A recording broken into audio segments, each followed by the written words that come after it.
Pronto, esperamos que hoje que não haja problemas técnicos. Sim, ontem tivemos imensos problemas. Hoje isto vai ser uma confusão porque somos 3 Marianas e, portanto, eu não sei como é que nós nos vamos identificar, porque nós, por regra, eu e a Mariana do podcast tratamos pelo apelido, mas não queríamos fazê-lo muito, que era para não nos identificarmos, mas pronto, isso vocês vão perceber que uma de nós vai ser identificada no outro episódio mais à frente.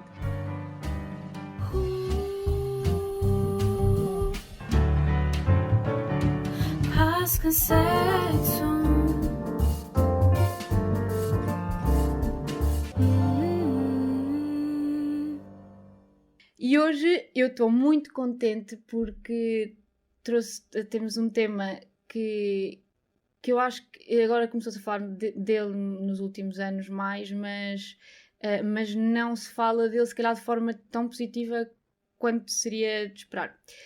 E o conceito, como já puderam ver no nome do episódio, é a parte positiva. Eu vou definir, a Mariana depois é um spoiler, a Mariana convidada vai-me esclarecer e vai-me corrigir, e o parte positivo será aquele que corresponde ao SHED, as crenças e expectativas pessoais e socioculturais da mulher, incluindo ter um bebê num ambiente clínico e psicologicamente saudável, com o apoio prático e emocional continuado de quem a acompanha do corpo clínico competente. É baseado na premissa de que a maioria das mulheres, aqui entre parênteses, mulheres e às tantas não só, quer sentir sensações de conquista pessoal e controle através do seu envolvimento nas decisões que vão sendo tomadas, mesmo quando são necessárias ou pedidas pela mulher intervenções médicas. A doutora Mariana Torres, que eu já ouvi uns zunzuns que não gosta de ser tratada por doutora, dispensa apresentações para quem se insere no meio, é obstetra-ginecologista, tirou um curso de aconselhamento em aleitamento materno pela OMS, Unicef e tem uma formação de doula pela Nurturing Birth. Está aqui connosco hoje. Desculpa, eu ainda não acabei, mas eu tenho tanta coisa para dizer.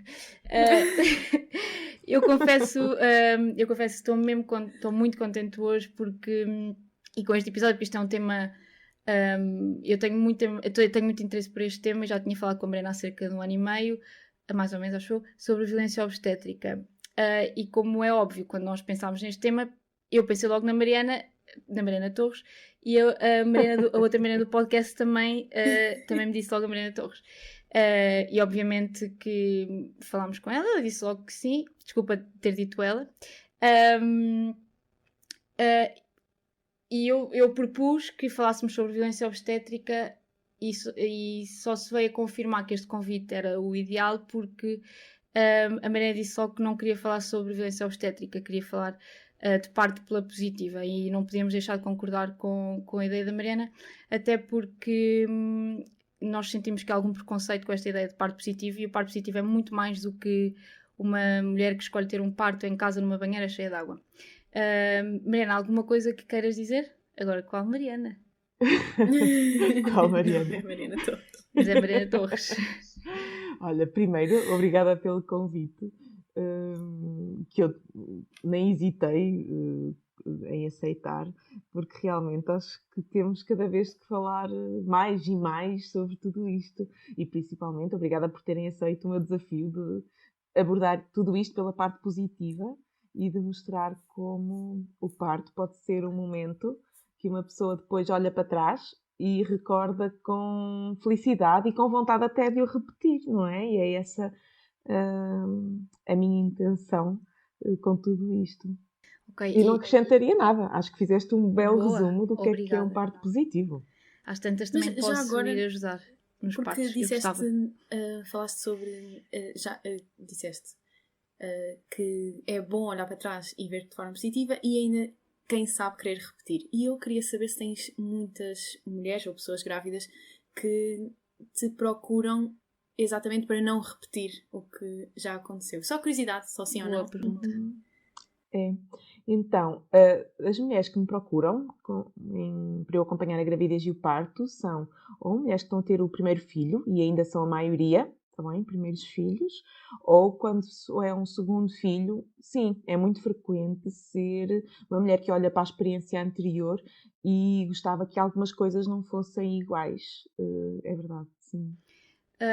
Eu tenho aqui já uma primeira pergunta que nos vai dar um modo para o resto da conversa. O que é que num parto é o mais importante? o que é que num parto é o mais importante? Uhum. O mais importante é o respeito por todas as pessoas envolvidas, o respeito pela mulher e pela pessoa que está a parir, pelo bebé, acima de tudo. Acho que se forem respeitados, tudo o resto vai ser positivo a seguir. Ok. E eu sinto que tens assim uma certa vocação.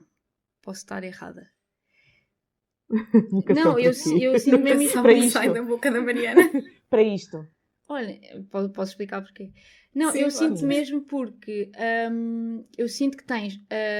Primeiro, eu acho que quando nós somos muito bons em alguma coisa, temos que primeiro ter inteligência e depois temos que gostar muito daquilo que estamos a fazer, porque senão não estamos entusiasmados, logo não vamos querer saber muito.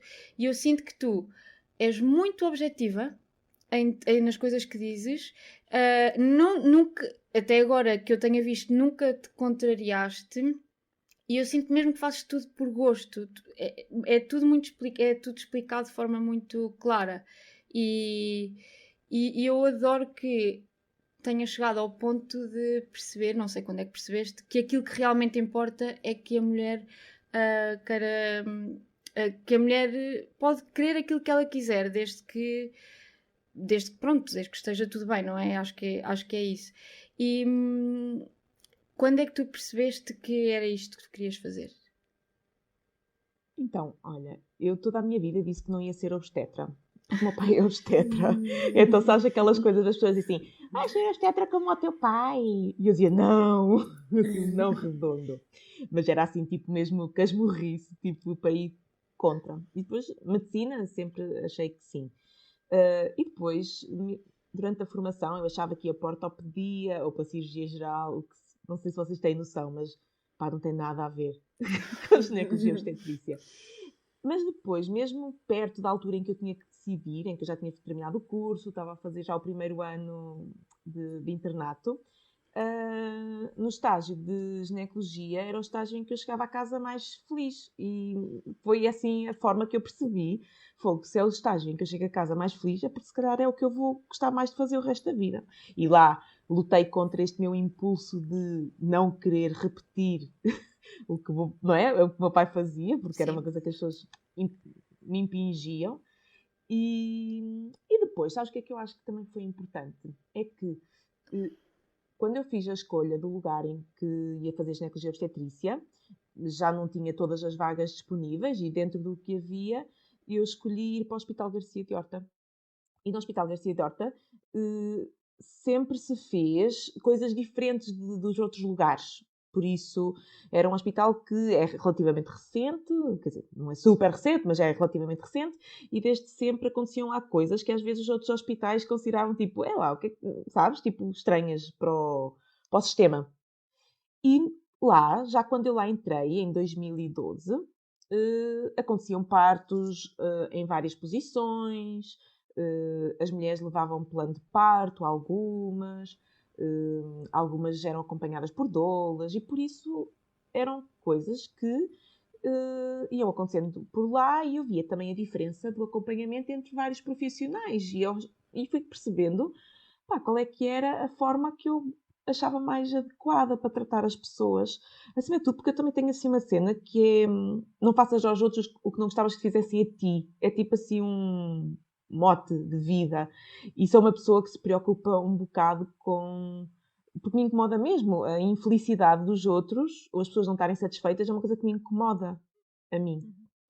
E por isso, depois de eu me aperceber que existiam várias formas das coisas acontecerem e depois ao estudar para os exames perceber que a evidência científica até apoiava formas diferentes e neste mundo digital e de ter acesso tão fácil a várias coisas, percebi que havia pessoas a fazer coisas muito diferentes e pensei, fogo, se elas fazem assim, porque é que eu também não hei de ser capaz de fazer assim? E por isso não te consigo dizer assim um momento-chave de tcharam, foi uma coisa que foi-se construindo aos poucos. E que ainda está a construir agora, porque mesmo agora, volta e meia, eu lá tenho que dar assim umas chibatadas a mim mesma e pôr a minha mão na consciência e tentando ir melhorando Sim, o que mas vou acho que isso fazendo. acontece sempre, não é?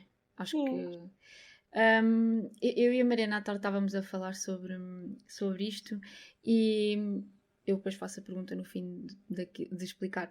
E nós estávamos a falar uma com a outra e eu disse que eu tinha a impressão, e daquilo que eu me apercebia mais, era que muitas mulheres até iam só ter o parto e só mais tarde é que geravam, entre aspas, um trauma quando percebiam: eu devia ter feito isto, eu podia ter feito aquilo. Mas eu senti-me tão mal naquela altura e disseram-me isto e aquilo. Quando as grávidas chegam a ti, o que é que tu sentes que tens que explicar muitas coisas ou agora as pessoas já vão mais informadas? Então, a forma como nós integramos as nossas experiências, não é? Sejam elas quais forem, também tem muito a ver com as nossas expectativas, com o que alguém nos disse ser normal ou não. E durante muito tempo foi transmitido como normal uma ideia de um parto muito intervencionado e com muitas limitações e com várias coisas que às vezes as pessoas olhavam para trás e diziam: tipo, isto não foi bom, mas que depois a sociedade lhes dizia que era assim mesmo, não é? E por isso, se toda a gente diz que é assim mesmo e que acontece a toda a gente, tu baixas as orelhas e dizes: pronto, aconteceu-me o que acontece a toda a gente, não é? Mas, da mesma forma que eu também fui descobrindo que havia formas diferentes, hoje em dia as mulheres também têm mais facilmente acesso a essa informação. E por isso elas próprias também começaram a ver que havia pessoas com experiências diferentes e a questionar mais o que é que lhes aconteceu. Ora, aliás, eu esforço-me por não destruir a história de ninguém. Muitas vezes as pessoas contam-me a sua história de parto e contam-me como algo positivo que lhes aconteceu e que eu, da minha perspectiva, sinto que algumas coisas poderiam ter sido diferentes, mas não sou eu que vou estragar a história àquela pessoa. É a minha forma de ver tudo isto. Se calhar alguém vai dizer: não, mas era a tua obrigação dizer, fizeram-te isso e estava errado. Pá, não, porque se a pessoa integrou a história daquela forma, não é? Eu posso dar abertura para tentar perceber se ela tem dúvida sobre alguma coisa que aconteceu, não é? Tipo, e tentar perceber se ela quer perceber um bocadinho mais, mas se ela estiver completamente resolvida com a história, não sou eu que vou dizer: o que te fizeram está errado, entendes? Pronto. Mas é verdade que muitas das mulheres que chegam à minha consulta já vêm com uma certa ideia de o que é que querem para o parto. Não é muito frequente, pelo menos hoje em dia, chegarem até mim pessoas que têm expectativas muito diferentes do que eu divulgo nas redes sociais, por exemplo, entendes? Sim. Mas eu também sei que, entendes, as mulheres que eu acompanho hoje em dia já são essas mulheres que se calhar já me seguem nas redes sociais e por isso já conhecem um bocadinho o meu trabalho, Exato. não é? Sim. E ainda assim sentes que... Porque o que eu percebo do que tu publicas é a sociedade realmente tem um impacto muito grande nas expectativas que a mulher e as pessoas grávidas criam em relação ao parto. E eu lembro que tu deste uma dica que eu achei a melhor dica de sempre, que é nunca dizer a ninguém as semanas com que estamos, com que estão grávidas, porque Ainda hoje disse já isso numa toda a consulta. gente inventa problemas por terem ultrapassado não sei quantas semanas. E então eu queria que falasses um bocadinho sobre isso e também que falasses em relação às pessoas que tu acompanhas, se ainda assim, sendo pessoas decididas, a sociedade tem realmente um impacto na experiência delas. É impossível não ter, principalmente na gravidez. Uma pessoa quando não está grávida pensa assim: não, vão dizer e eu vou ignorar. Impossível, sabes? Vão-te meter, as sementinhas vão entrar, porque tu própria começas a pensar: fogo. Por exemplo, em relação a isso, o bebê nascer muito depois das 40 semanas, tu própria começas a duvidar se alguma vez o bebê vai nascer. Tu podes dizer assim: isto não é racional, mas será que este bebê nunca vai nascer, não é? E depois, engravidar é um pouco como se voltasses a ficar uma criança. Porque a sociedade também te trata um pouco assim. E inventam muitas regras e é como se tu te fosses partir a qualquer momento. Não podes segurar nisso. Não podes fazer aquilo. E é todo um começo da sociedade a entrar na tua autonomia e na tua capacidade de escolheres por ti mesma. Desde logo no momento que muitas pessoas são pressionadas. porque já deviam estar a ter filhos ou a construir família. Então, esta cena da maternidade, da parentalidade, é uma coisa que a sociedade pressiona ainda bastante para se seguir o padrão, não é? Sim. E sabes, agora aqui à parte, o que eu sinto também em relação a isto da parentalidade é que quando tu escolhes fazer uma coisa diferente do que as outras pessoas fizeram, às vezes isso gera aquele sentimento de culpa nelas mesmas, entendes? Tu dizes assim, Falámos não, disso porque ontem. eu não quero engravidar agora, porque antes quero fazer não sei o quê, entendes? E no inconsciente dela é como se tu estivesse a dizer que ela fez errado. Sim. Uhum. Faz-nos sinto muito questionar, isso. faz questionar as pessoas da capacidade delas de não fazerem aquilo que querem ou de não pensarem mais sobre o assunto ou de não arriscarem, eu também acho. E isso é muito gritante na educação dos filhos também, sabes? Mas pronto, e eu acho que é tudo um geral, entendes? Das pessoas. Todas as escolhas diferentes que tu fazes da norma, as pessoas sentem um bocadinho como se fosse a escolha delas a ser posta em causa. Opa, e não tem que ser assim, porque somos todos diferentes, todos temos ideias diferentes do que é que queremos para a nossa vida, todos vamos fazer escolhas diferentes e está tudo bem. Mas em relação à gravidez, depois também há todo um outro fenómeno que é as pessoas acharem interessante contarem histórias horrorosas de gravidez. Sim. O que fica na cabeça das pessoas não é aquela grávida que nunca se queixou de nada, que tudo, sabes que foi tudo. Não. Só fica aquela história macabra da vizinha que contou que a tia aconteceu não sei o quê. E depois, não sei qual é o fenómeno que depois debitam isso a tudo quanto é pessoa com barriga grande. Não sei. E por mais que nós agora, não é? Nenhuma de nós está grávida, suponho eu, mas também não precisam dizer. Por mais que nós agora pensemos assim, fogo, mas se eles disserem, eu vou ignorar. Quando uma pessoa está grávida é diferente. Não sentimos o mesmo. Quando eu estava grávida, eu na altura ainda estava ativa na Associação Portuguesa pelos Direitos da Mulher na gravidez e no parto, e como podem imaginar, é um lugar onde se ouve muita coisa, não é? Eu tive necessidade de dizer, olhem, chega, não consigo lidar mais com pessoas a dizerem mal do que aconteceu no parto. Não estou a conseguir. E é uma coisa que para mim, fora de uma gravidez, é uma coisa super tranquila. Por isso, dicas, não digam a ninguém quando é que o bebê vai nascer. Digam, imagina que aquela provável parte é dia 7 de Abril. Pá, digam que vai nascer no final de Abril. É uma mentirinha que não faz mal a ninguém, não é? Tipo, lá para o final de Abril, início de Maio. Porque, senão, no final da gravidez, todos os dias, alguém vai dizer, então, já nasceu? Ainda não nasceu. Pois, eu acho que... Alguma coisa está errada. Exatamente. Não é? Eu acho que isso tem a ver com como é uma experiência nova e com uma responsabilidade que cai sobre nós. O nosso cérebro começa sempre a duvidar da nossa capacidade de fazer bem as coisas, e isso é um mecanismo de defesa, é o corpo a gerar medo para estar alerta, não é? E porque todas estas pessoas a seguir dizem, então mas ainda não nasceu, então mas já não passou da hora, e não vai. E toda a gente mexe com aquela sensação de tu estás a fazer mal ao teu bebê. Sim. E isso é uma coisa que é muito difícil de tu gerir, sabes? No geral, quando decidimos coisas fora da norma, já temos a pressão de correr bem. Porque vão dizer, eu avisei. Portanto, no geral, e por isso, todas as pessoas, tudo isto depois termina naquela conclusão do não estás a fazer mal ao teu bebê. E isto é muito difícil. Sim, claro. Eu sinto que agora podemos começar a materializar um bocadinho para começarmos a explicar as possibilidades, mas antes acho que era importante explicar. Eu penso que o conceito de parto positivo não é só o momento do parto, não é desde que a mulher tem contrações até o momento em que o bebê está cá fora limpinho. É no acompanhamento da grávida, até pelo menos ao fim do puerpério, que é aquela fase a seguir ao parto, não é? Quando é que o conceito não está ali, não se cinge àquelas horas, pois não? Nunca pensei sobre isso, mas nunca pensei sobre isso. O acompanhamento positivo, tudo isso...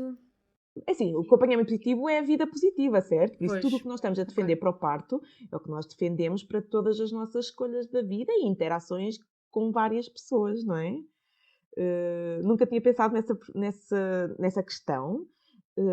Acredito é que sim, o parto será mais positivo se a pessoa pensar nele um bocadinho antes, pelo menos tiver alguma informação do que é mais habitual num parto, para gerir as suas expectativas, porque depois, para evitar que, por exemplo, uma mulher que esteve 12 horas com contrações, não diga, não, meu parto foi horrível porque demorou muito tempo. E por isso, se ela tiver acesso que este será um tempo normal do trabalho de parto, consegue gerir as expectativas. E por isso, sim, eu acredito que a construção desse parto positivo começa muito cedo. Começa na informação e na reflexão do que é uma prioridade para ti no teu parto. O que é que te vai fazer feliz no parto. Ok. E pode ir até muito tarde. Eu questiono porque nos últimos dias tens partilhado nas redes sociais mais sobre o afastamento do bebê para... Eu não sei os termos técnicos. Mas, porque quando os profissionais nem sempre possibilitam o contacto pele com pele logo, e acho que na primeira hora é muito importante, não é? Por causa das hormonas que eu completamente às cegas a tentar Não, mas estás coisa. muito certa, é Eu isso li mesmo. hoje que era a Golden Hour. Não. Perfeito, fogo. Pronto. E a minha questão é essa, se pode ir até, por exemplo, à primeira vez que a mãe, ou a pessoa que, não sei, grávida, amamenta o bebê, se a experiência de parto positivo pode ir, até onde é que pode ir, no fundo? Eu acho que é até pelo menos levá-lo para casa, porque depois este conceito de parto positivo é agora mais famoso porque a Organização Mundial de Saúde lembrou-se de em 2018 lançar umas recomendações para os cuidados intraparto para uma experiência de parto positiva. E, mesmo nessas recomendações, fala-se sobre o período do internamento numa instituição. Por isso, há toda essa primeira hora de vida em que, idealmente, o bebê está ininterruptamente em contacto pele a pele e são adiados os procedimentos adiáveis ao bebê, em que habitualmente a amamentação começa nessa primeira hora de vida, mas depois também falam que uma experiência de parto positiva também é a seguir o alojamento conjunto, que significa que a seguir ficam 24 horas por dia no mesmo quarto, digamos assim, porque há umas décadas atrás havia aquela coisa dos berçários, não é? Que às vezes até parece nos filmes dos bebés todos. Sim. Isso antigamente era assim, hoje em dia não é assim. É alojamento conjunto. Em cada quarto tem a pessoa que teve o bebê e o bebê. E depois, por exemplo, também falam sobre o ser bom adiar o primeiro banho para pelo menos 24 horas depois do parto e que cuidados é que devem ser prestados durante esse internamento, não é? E isso também influencia bastante o apoio à amamentação, o apoio a esclarecer as dúvidas, em termos de bem-estar, se surgiu alguma intercorrência no meio nesse pós-parto, sem dúvida, sim. Fazendo assim uma timeline, a mulher engravida tem tempo para pensar, para pesquisar e agora acho que agora é ilegal quando o médico não cumpre um plano de parto, não é? A mulher pode fazer um plano de parto e aquilo que eu te queria perguntar era para conseguirmos explicar às pessoas, para as pessoas conseguirem visualizar quais é que são as possibilidades, o que é aquilo que nós tomamos como um parto normal e que se calhar podíamos fazer diferente ou que se calhar a mulher podia pensar sobre aqueles fatores e achar na altura ou antes do parto, olha, se calhar gostava mais assim ou mais assado. Ok. Então, o que é que eu sinto? Que nestas recomendações é um bocadinho mais diferente, é diferente do que do que habitualmente acontece. Olha, primeiro para dizer que o plano de parto não é uma coisa recente, é como se fosse um documento em que tu transmites por escrito a tua vontade. O que é recente é a lei que fala sobre que deve ser incentivado e que deve ser aceito e discutido. Essa lei é que é 2019 e está lá escrito que, basicamente, a pôr o plano de parto como uma coisa que até devia ser incentivada a ser feita. No plano de parto, as pessoas, idealmente, devem pegar numa folha em branco e escrever o que é que para si é importante. Agora, pegando um bocadinho, então, no que é que está recomendado e o que é uma mudança no paradigma da assistência ao parto. Por exemplo, acima de tudo, o direito às pessoas a terem, à parte do consentimento informado, sabes? Nada pode ser feito sem o consentimento da pessoa que está a receber cuidados de saúde. E isto já está na lei há muito tempo também. É ilegal fazer algo sobre alguém sem o consentimento dessa pessoa. Por isso as pessoas têm o direito a ser acompanhadas ao longo de todo este tempo por uma pessoa que lhes vá explicando o que é que está a acontecer e que sempre que seja necessária alguma intervenção, que lhe explique as vantagens, as desvantagens, as alternativas, tudo isto com uma linguagem simples, que ela compreenda de uma forma realista, sem falar de bebés mortos quando raramente existem situações de falar de riscos assim desse estilo para os bebés, por isso de uma forma realista e a seguir que seja respeitada nas suas escolhas, não é? E isso é um caminho, é envolver mais as pessoas nas tomadas de decisão na gravidez, no parto e no pós-parto. Depois, por exemplo, uma coisa que é habitual é as pessoas, todo o trabalho de parto, estarem deitadas numa cama. E isso não é uma coisa que seja aconselhada. Há vantagens em liberdade de movimentos, em a pessoa movimentar-se livremente, não é? Fazer o que bem entender, fazer o que bem naquele momento, sentir que precisa de fazer. E isso é uma das coisas.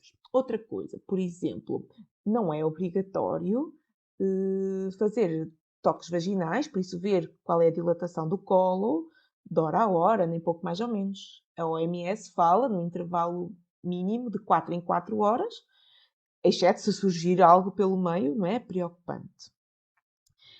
A OMS também fala que é importante comer e beber ao longo do trabalho de parto. Beber já começa a ser fácil acontecer, comer continua a ser muito difícil acontecer em quase todo o lado.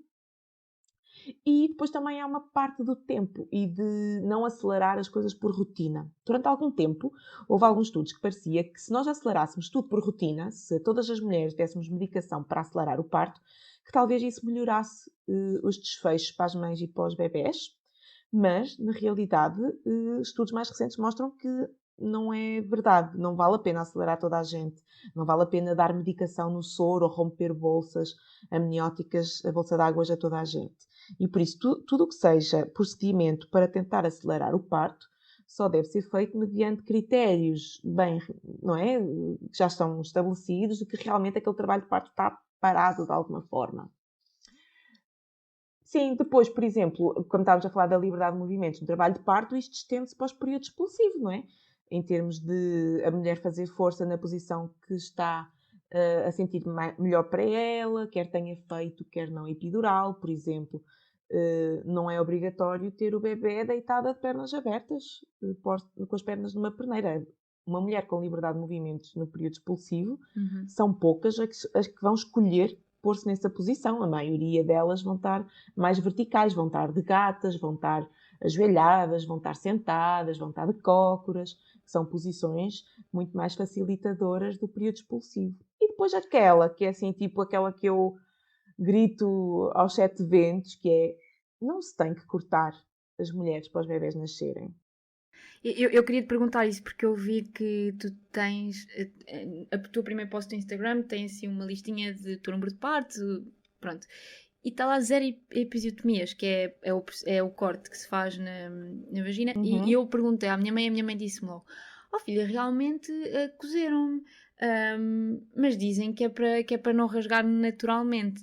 Eu acho que há aqui alguma coisinha que tu nos consegues explicar melhor. Então é assim, o cozer, às vezes quando uma pessoa não corta, há rasgões, não é? Há lacerações espontâneas, certo? E por isso, alguém ter que se levar pontos não significa necessariamente que foi cortado. Ok. Mas em Portugal existe para aí tipo 70% de episiotomia nos partos, está bem? Por isso, em Portugal, o mais provável é as pessoas serem cortadas no parto. Alguns na história, sei lá, em 1920, alguém começou a pensar que era interessante cortar as mulheres no parto, que poderia haver vantagens. E eu até posso dizer, pronto, é válido, pode ser uma questão, não é? Imagina, até podiam ter descoberto que realmente isso era, apesar de biologicamente me fazer uma certa confusão, porque basicamente isso é passar um atestado de incompetência às vaginas e às vulvas, Exatamente, coisa que não me faz muito processo sentido. que acontece na natureza. Sim, não é? Não há médicos, sim. Sim, e por isso a mim faz um bocadinho confusão esse atestado de incompetência, mas até podia essa pessoa, que era um senhor, ter razão, não é? A questão é que todos esses argumentos de é melhor cortar que rasgar, de vou cortar que é para não rasgar demais ou até ao ânus, ou vou cortar para tu não teres incontinência, tudo isto, ao longo do tempo, a seguir lembraram-se, bem, vamos fazer estudos para ver se isto é verdade, não é? Por isso, primeiro começaram a cortar, e depois pensaram, se calhar temos que fazer estudos para ver se estamos a fazer bem, não é? Não há evidência científica que justifique as mulheres serem cortadas no parto. Existem, quando são precisos instrumentos, fórceps ou ventosa, há estudos que dão a entender que se calhar até pode ajudar, porque estes instrumentos aumentam o risco de lacerações. Mas, sinceramente, a mim também não me convencem. E a certa altura, no meu caminho, eu decidi que ia deixar de fazer episiotomia por completo. E por isso, desde 2015 ou 14, já não me lembro bem, que deixei de fazer episiotomia e hoje em dia não faço mesmo, quer nos partos naturais, digamos assim, que não são precisos com nenhuma ajuda, quer nos partos instrumentados, que a maioria das vezes uso ventosa, e também não faço, tento fazer as coisas de uma forma mais gentil possível e sem pressa, para que o bebê saia sem grande lesão. E a taxa de sucesso não diminuiu, naturalmente. Não. Não. Nem Claro. nunca me aconteceu, nem nunca me arrependi. Não. Alguém vai dizer, eu nunca me arrependi de ter feito uma episiotomia. Mas também como é que tens de arrepender, não é? Eu posso dizer, eu nunca me arrependi de não ter feito. No início havia aqueles... Quando tu decides deixar de fazer, tu ficas ali sentada a olhar, não é? E tu pensas na tesoura.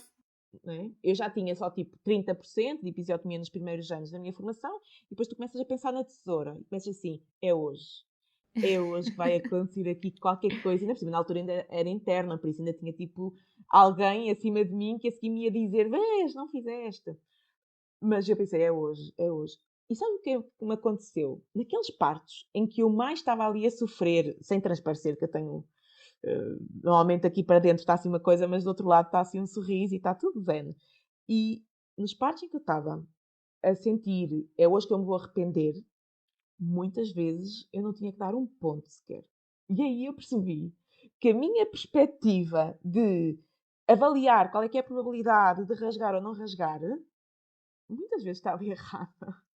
E por isso quando as pessoas dizem, eu só corto quando vejo que, eu também só fazia isso antes, não é? E muitas vezes não cortei e pensei, eu acho que eu me vou arrepender, não é? E não, nunca me arrependi. Ok. Eu há uns tempos. Mas sabes, não é só deixar de cortar. Então. Não é só deixar de cortar, é acompanhar tudo com muito mais calma, é dar tempo, é deixar o bebê entrar. Percebes? Quando está ali no vai e vem, tu vais vendo a cabecinha do bebê a vir e a ir e não apressas as coisas e não manipulas o corpo daquela pessoa desnecessariamente e por isso tentas evitar a pessoa estar deitada realmente naquela posição mais habitual. E por isso há outras coisas. Dá para pôr compressas de água quente no períneo da mulher para tentar que ela relaxe e que rasgue menos. Ok, É tudo há um mundo. isso. Eu acho que há aqui uma comparação importante que eu, apesar de achar muito óbvia, se calhar pode não parecer, porque nós somos animais, mas as pessoas esquecem-se muitas vezes disto. Eu há uns tempos li um livro ao qual tu fazes muita publicidade, que é o Birth Without Violence. E eu acho que foi este livro. Estamos a ouvir-te com cortes. Estão a ouvir-me com cortes? Com cortes. Mas eu acho mas que a minha problema, gravação está boa. Do livro. Birth Without Violence. Ok? Ouviste-me? Certo. Pronto. E eu aí cheguei a uma conclusão que eu pensei, como é que tu nunca pensaste nisto? Isto é óbvio. Ok, então nós somos mamíferos. Eu observo gatos, eu observo cães e, desculpem a comparação, mas eu assim, não fico nada ofendida por nós somos animais. E os animais escondem-se para ir ter bebés, os animais sentem a dor e sofrem naquele processo todo. E eu acho que deve ter sido mais ou menos nessa altura dos anos 20 que o parto começou a ser um evento mais clínico e o parto é um evento fisiológico, ou seja, a intervenção médica devia ser supostamente a menor, é só aquela que, não é? E eu sinto e até fico um bocado contente, eu acho que isso também temos que sublinhar, que as coisas as pessoas estão mais aware disso e que efetivamente está a haver alguma mudança e aceitação, apesar de eu saber que o preconceito é algum. Tu sentes que no geral, um overall, assim, na comunidade médica portuguesa, claro, que está a haver gradualmente mais abertura, ou não? Sim, principalmente nos mais novos, sabes?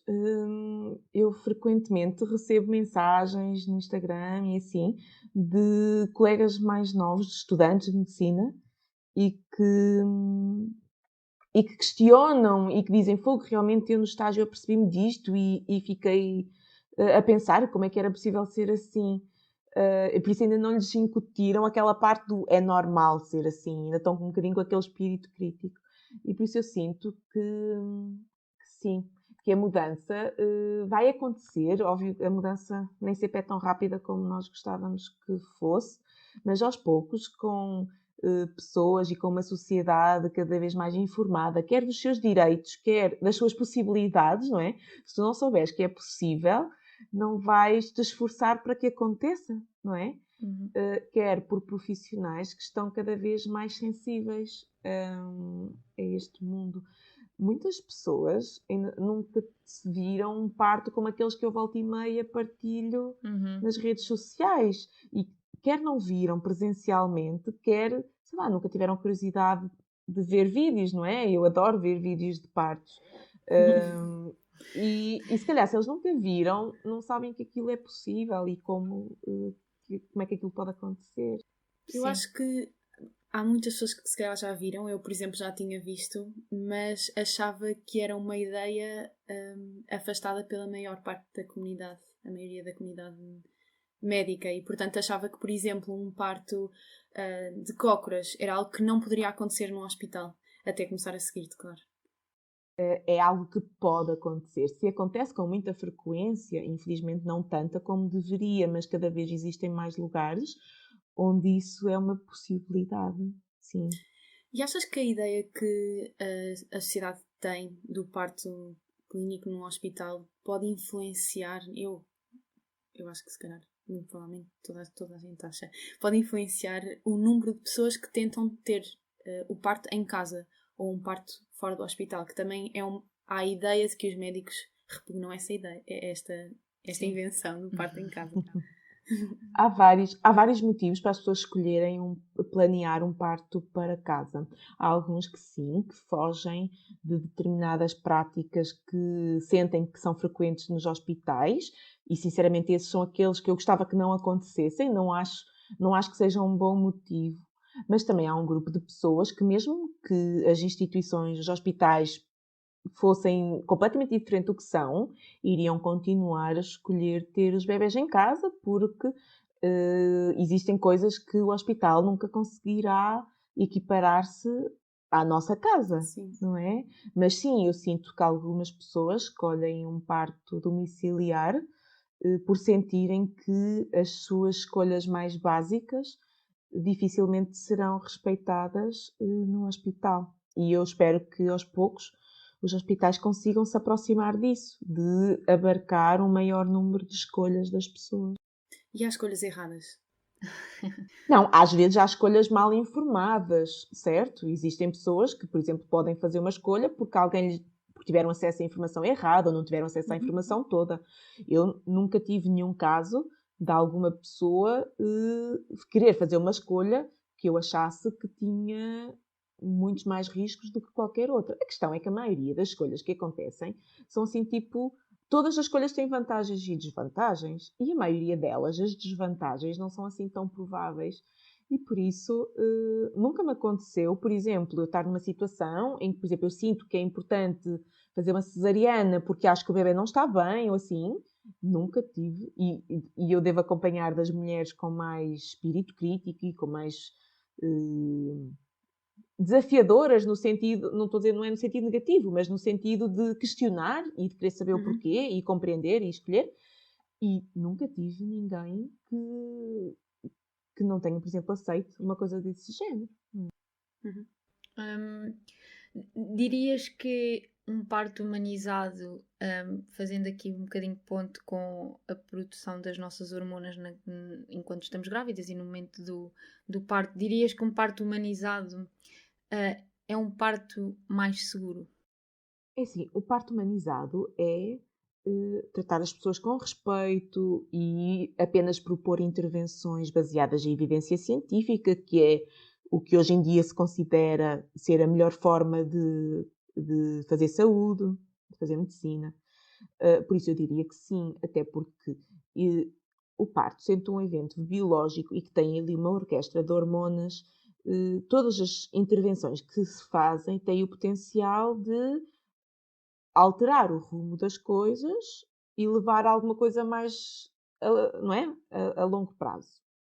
E por isso, sim, eu diria que se um parto está a acontecer e não existe um motivo para intervir, não temos que intervir. Até porque em medicina nós só devemos fazer coisas que tenham benefício, certo? Sim, claro. Tu não deves propor um tratamento ou um exame ou o que quer que seja se não conseguires atribuir-lhe um benefício.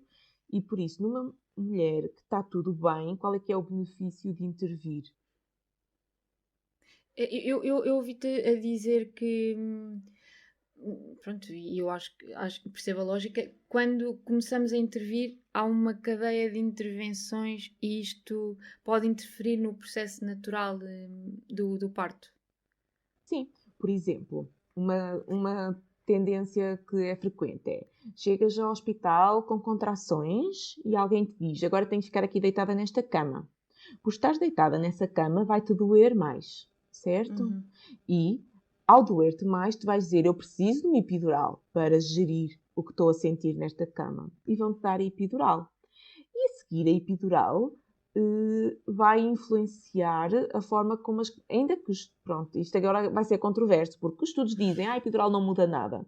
A questão é, não muda nada, mas estão a acelerar o parto, não é? E o que eu sinto é que não muda nada se tu a seguir começares uma ocitocina, que é uma medicação que provoca contrações, ou até nem vamos falar da duração do trabalho de parto. Ter epidural faz com que no final, quando é para tu fazeres força para o bebê sair, da mesma forma que tu não te dói, também tens uma menor percepção do que é suposto fazeres.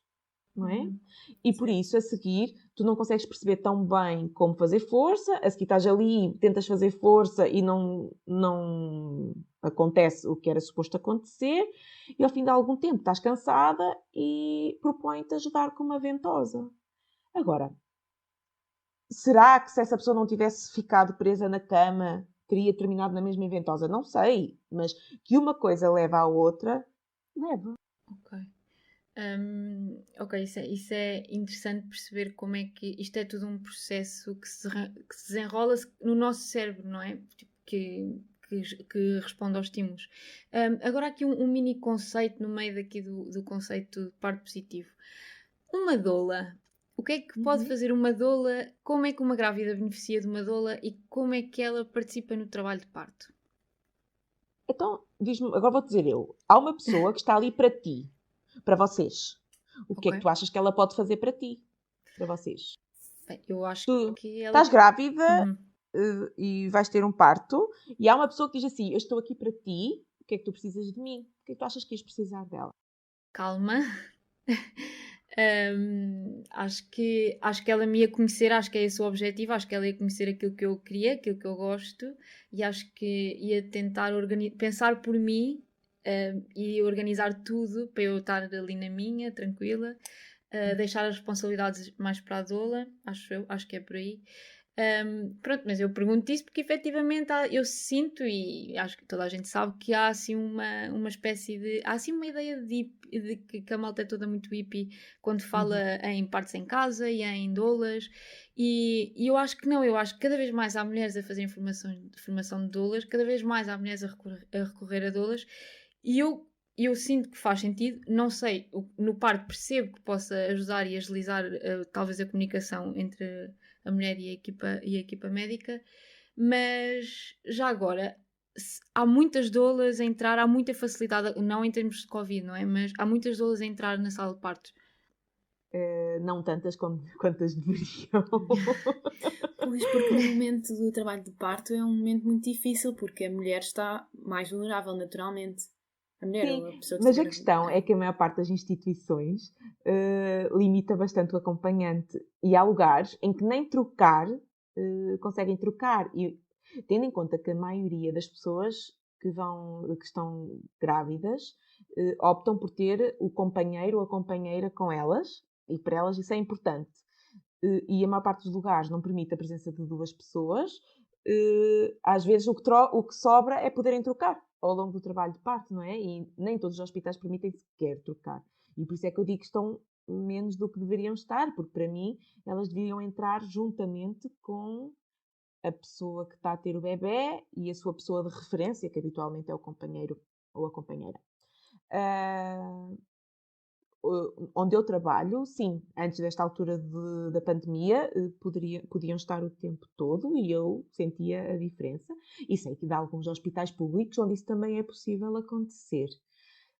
Sobre o papel da doula, acho que disseste tudo, que é tipo, acima de tudo, a doula está lá para fazer o que cada uma de nós precisar. Agora, eu começo aqui com a parte dos meus conflitos de interesse. Eu fiz formação de doula, por isso para todos os efeitos é como se fosse, ainda que eu não vá acompanhar ninguém apenas como doula.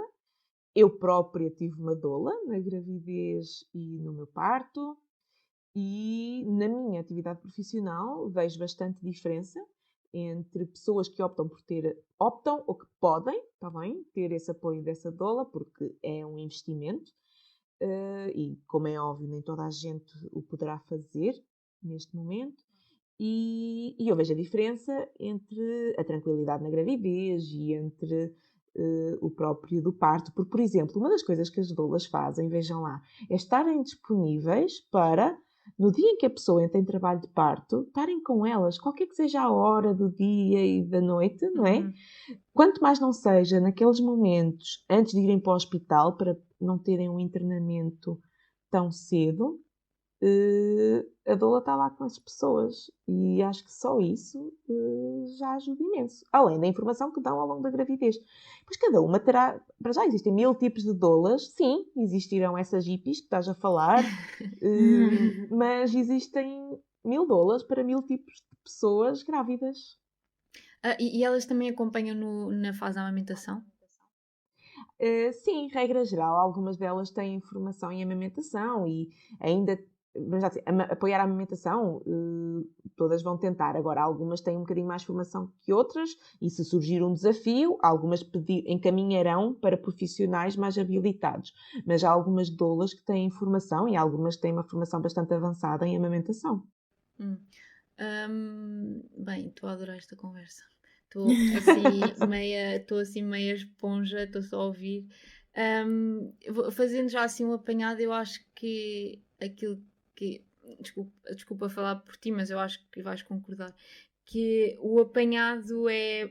Aquilo que interessa é que a mulher e o pai, ou a mulher e a outra mãe, ou pronto, qualquer forma de parentalidade, que estejam conscientes e que escolham e que no desenrolar do processo todo a vontade da pessoa seja respeitada sempre e que se calhar as pessoas também não devem ter medo de, se precisarem de uma cesariana, uma coisa que disseram que nunca queriam fazer, se precisarem também não tem mal, não é? Desde que seja o mais correto para o bebê e para a mulher, eventualmente. Mas eu sinto que, agora, eu não sei muito bem o que é que se pode mudar, o que é que se pode alterar. Sinto que, e já ouvi algumas vezes, que se calhar na faculdade podíamos dar mais ferramentas aos alunos. Eu também não sei até que ponto é que isso é verdade. O que é que achas que se pode fazer mais ainda? É sim. Eu concordo que a formação poderia melhorar, não é? A questão é que quem dá a formação são precisamente as pessoas que estão neste momento a fazer essas coisas. Por isso, no meio disto tudo, eu também gosto sempre de esclarecer que eu não considero que alguém faça o que quer que seja por maldade. Eu, pelo menos, nunca me cruzei com pessoas más e que dizem, agora vou fazer isto, que eu sei que está errado, mas só porque sim. Entendes? Sim. As pessoas fazem o que sempre viram fazer, o que sempre fizeram, o que acham que está certo, não é? A questão é que há muito medo da mudança e depois de tu estares muito tempo a fazer as coisas de determinada forma, não é? Depois de tu fazeres uma episiotomia, cortares todas as mulheres, por exemplo, que vão ter o seu primeiro filho, é difícil. A primeira vez tu dizes assim, esta eu não vou cortar, porque tu tens medo do que é que pode acontecer diferente se tu fizeres diferente. E por isso é que a mudança é tão lenta, porque as coisas não são feitas por maldade. Não podes dizer assim, fogo, vocês são mesmo maus, já viram isto, isso, não é? Quando as pessoas estão a fazer as coisas até com a melhor das intenções, entendes? Porque ou não sabe, ou sempre lhes disseram que tinha que ser assim, ou não percebem a importância de fazer diferente, porque há muito pouco acesso ao feedback das pessoas sobre a sua própria experiência. E eu farto-me de incentivar as pessoas a dizer, partilhem, a seguir ao parto, mandem um e-mail para o lugar onde vocês tiveram o bebê e dizem assim, olha, eu tive o meu bebê, isto aqui correu bem, o que tiver corrido bem, mas olhem, isto aqui vocês podiam melhorar, não é? E aos pouquinhos a mudança vai acontecendo, porque se não houver um movimento para as pessoas dizerem assim, olha, isto era bom que melhorasse, não há aquele combustível que gera a mudança a seguir. Eu sou-te sincera, eu não sei exatamente qual é. Eu estou à espera de um dia descobrir qual é que é aquele gatilhozinho, não é? Para a mudança acontecer de um momento para o outro. Acho que vai ser aos pouquinhos, vai sendo por um lado, profissionais que vão tendo cada vez mais acesso a estas outras possibilidades e que são possibilidades seguras e que levam a experiências mais positivas. E, por outro lado, também uma sociedade que sabe que isso é uma possibilidade e que é mesmo importante se criarem condições para que seja uma realidade para o maior número de pessoas. E era o que tu estavas a dizer, mais importante do que é uma cesariana ou exatamente o que é que aconteceu ou que intervenções é que foram necessárias, é essa sensação de controle no processo. Não é? As pessoas compreenderem o que é que lhes aconteceu. Sim, porque o feedback no final vai depender das expectativas que as pessoas também têm e é importante que essas expectativas sejam isentas, que não sejam manipuladas não é manipuladas com um mau sentido ou com uma finalidade obviamente negativa, mas se o que eu espero é o que me dizem que acontece, não pode... Se me acontece, era o que eu estava à espera, não... Claro. Está tudo bem, não é? Uhum. Sim. E tu falaste, eu sei que eu cito, já ficou claro nesta conversa, nós as duas seguimos a Mariana, as Marianas seguem as Marianas, e tu uma vez disseste uma coisa que eu achei muito interessante, porque isto das expectativas era algo que eu nunca tinha pensado, e há coisas tão simples como a indução do parto e haver um problema de expectativas na indução do parto, porque a pessoa que está grávida achava que a partir daí então o parto ia ser muito mais rápido, não é? E então o papel da informação, mas a informação tem de ser trabalhada muito antes e deve ser realista, que eu acho que é um problema. A informação é no fundo a chave, não é? Sim. Eu agora perguntava-te, eu depois de ver uma episiotomia no YouTube eu fiquei perturbada, e depois de ver um documentário na Netflix a falar sobre as cesarianas no Brasil, que eu não arrisco dizer uma porcentagem, mas sei que até há uns tempos era a maioria dos partos era por cesariana no Brasil. Pronto, isto traumatiza uma pessoa, principalmente uma pessoa no papel da mulher que um dia quer ser mãe, não é? O que é que tu dirias a uma pessoa que se chegava ao teu consultório cheia de medo, cheia de preocupações sobre o momento do parto? Como se fosse assim o momento pelo qual eu tenho que passar porque quero ter um filho. Olha, primeiro achava que era importante, para já ser um medo assim muito grande, é importante talvez psicoterapia para gerir essa situação. Depois, ter uma doula, acho que pode ajudar. E a seguir, se calhar enviava-lhe alguns vídeos de partos para mostrar o que é que pode ser, que as coisas podem ser bem... Tentava perceber exatamente o que é que a pessoa tem medo, não é? Para tentar ajudá-la a perceber que não tem que ser assim. Isto pode ser sempre positivo, não é? Eu até há pouco tempo tinha sempre esta ideia de que isto vai ser tão mau, isto vai ser horrível. Eu quero tanto ter filhos, mas às tantas vou ter que passar por um processo horrível. E pronto, se calhar não. Eu acho é que eu agora estou a ficar mais positiva em relação a esse aspecto. E pensar, pronto, Mariana, já estou a dizer que vais ser a minha médica quando eu tiver. E pronto, eu acho que estamos agora a terminar. Não sei se querem dizer mais alguma coisa, mas falta a pergunta-chave, aquela do nível do que é que dizem os teus olhos. Tem mais alguma coisa a dizer antes de eu soltar o frango? Eu gostava de saber só os principais mitos, porque eu sei que tu perguntas várias vezes mitos no teu Instagram e eu quero saber, assim, os principais mitos que existem em relação ao parto que conheças. Olha, aquela história tipo filme que a bolsa rompe e de repente o bebê vai ali tipo escorregar como se fosse naqueles parques de diversão com escorregas com água. Então a bolsa rompe e tu pensas que o bebê vai escorregar por ali abaixo e tens que correr para onde quer que seja. Olha, esse é um. Sim. A seguir, outro é a parte dos homens desmaiarem no parto, sabe? Não é uma coisa assim tão frequente. E também é aquela coisa que toda a gente diz, não, ele desmaia. Já vi acontecer, está bem, mas não é assim tão frequente acontecer. Opa, e depois, eu acho que o principal mito é isso, é de que o parto não é um rito de sofrimento, não é um sacrifício que tu tens que fazer para levar um bebê ao colo para casa.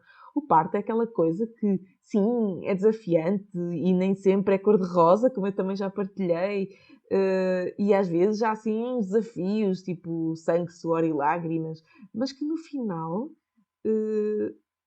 pode trazer aquela mega sensação de conquista e de ter sido capaz. E eu digo isto, mesmo quando o parto precisa de algum tipo de intervenção. Eu não sou aquela pessoa que acha que uma pessoa só pode sair a dizer eu consegui se tiver parido sem qualquer tipo de intervenção. Não, porque acho que há, volta e meia, há intervenções que são necessárias e a pessoa também conseguiu, perante o que a vida lhe trouxe, fazer as escolhas que precisava de fazer e vivê-las, não é? E é muito importante que as pessoas grávidas saibam disso, porque eu acredito que há muita gente que fica frustrada por achar que, como, ou por exemplo, teve de acabar uma cesariana, ou de alguma forma não conseguiu fazer tudo de forma natural. Não é? O universo trouxe-te uma doença qualquer do final da gravidez e tiveste que induzir o parto, pá, sabes? Enfrentaste o desafio que o universo te deu, induziste o parto, precisaste de epidural, pá, tudo bem, Não é culpa tiveste uma tua. indução, não é? Não é culpa tua e tiveste um caminho para enfrentar. No final foi preciso uma cesariana. Fogo, queres coisa mais corajosa do que aceitar que te abram a barriga para tirar o teu filho lá de dentro? Para mim isso também é coragem, não é? O que eu acho é que nada disto pode ser feito sem necessidade. Porque se as pessoas a seguir sentirem que não precisava de ser assim, sentem que lhes roubaram qualquer coisa. Sim, isso é mesmo chato. Eu sinto é que o corpo é tão. Não sei, ontem tivemos uma conversa com uma pessoa que nos contou que quando estava grávida de mais do que um bebê, mais do que 2 bebés, sentiu que o corpo era assim uma coisa capaz e era. E eu penso tantas vezes, foi que se eu tenho um bebê no meu corpo, se eu algum dia vou ter um bebê no meu corpo, é porque o meu corpo consegue aguentar. E se houver algum problema, é porque talvez isso tenha que ter acontecido. Mas se o desafio, se é permitido ao meu corpo fazer isto, é porque eu consigo. E se calhar as pessoas focam-se mais no negativo, porque é o normal. E se calhar não se focam tanto em perceber que eu vou ser capaz. Mas isso também é difícil. Eu acho que isso funciona um bocado para todas as áreas da vida. Pensar mais no negativo do que no positivo. Por isso, Mariana, qual é que gostavas que fosse o pós-conceito da sociedade? Olha, gostava que quando as crianças conseguissem, sabes, perceber estas coisas, não é? Ficassem ansiosas pelo dia em que pudessem ter um filho e senti-lo nascer como quer que seja, não é? Por isso eu gostava que chegássemos a uma geração de crianças que ouvem que o parto é uma coisa boa e que não estou a dizer que é uma coisa fácil, mas que é uma coisa que vale a pena viver porque pode ser bastante positiva, não é? E acho que esse vai ser o auge da sociedade quando for isso que passa de geração em geração. Sim, olha, isso é ótimo. E aí depois de foi o dia mais feliz da minha vida, não vem um mas, não é?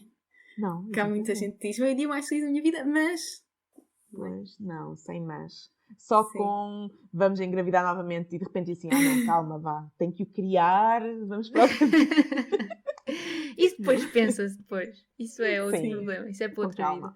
Pronto, Mariana, obrigada. Obrigada. Estamos muito contentes por podermos lançar um episódio com este nome e com o teu nome também. Espero que continues a ajudar muito mais pessoas, tenho a certeza que isso vai acontecer. Espero que daqui a uns anos, não sei quantos, eu esteja no teu consultório. Combinado. Que vamos marcar já com das Marianas, disse isto. Não sei. Não gosto de fazer futurologia. Está bem. Desculpem, que dá-me sempre assim uma tosse, desculpem. Então, toda a gente que nos ouviu, espero que tenham aprendido, espero que sigam a Mariana Torres no Instagram e espero que marquem consultas com ela se estiverem a pensar em engravidar ou se já estiverem grávidas. Os meninos digam às namoradas e pronto. E aprendam também, também um papel muito importante neste todo este caminho. Pronto, e até à próxima. Em princípio, daqui a 15 dias. Beijinhos.